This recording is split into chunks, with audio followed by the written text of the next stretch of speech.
right now, with the system that has been installed, you are able to go how many hours? I would say 25 hours if there's such a thing, but it's 24 hours because throughout the day, when we need even to charge our phones, we don't have to keep on switching them on and off to save the time. So we can play music,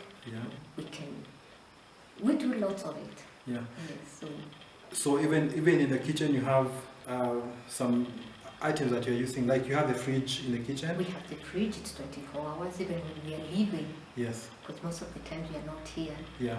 Our food is still intact, our milk is intact. Yeah. Anything that we cook, we don't have to throw or overeat so that it doesn't go bad. So we can always ration out. The fridge is there 24 hours. Yeah.